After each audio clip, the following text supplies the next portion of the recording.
need to keep a visitor book and you have a really good reason for doing that, then it's absolutely fine. But one thing that you should think about is the way that you're keeping that visitor book appropriately secure, or is there a risk that you may be sharing people's information without their authority?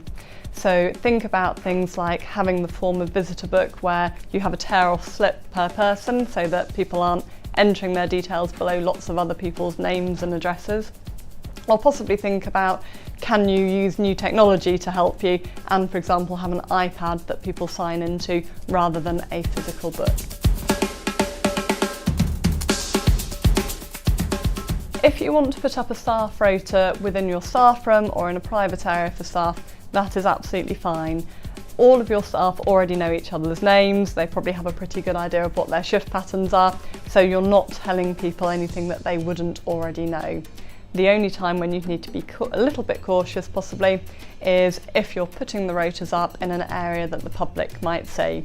And if you're going to do that, then think about, are you sharing a little bit too much information about your staff with the public? And you can really easily address that by things like using people's initials rather than their full names.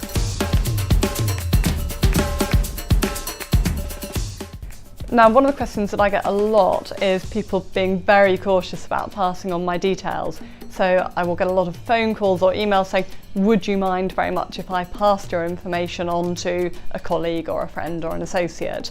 And when they're talking about my professional contact details, I'm very happy for them to do that. I go to a lot of effort to make sure that my details are available. I have business cards that I hand out, they're on our website, they're on LinkedIn.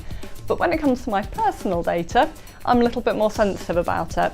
So I certainly wouldn't expect a company that I've shared my personal data with, because I have a consumer relationship with them, maybe I've bought some goods or services from them, to simply share them with another company unless they've told me that they're going to do that and explained why they need to, and if appropriate, they've asked for my consent to do so.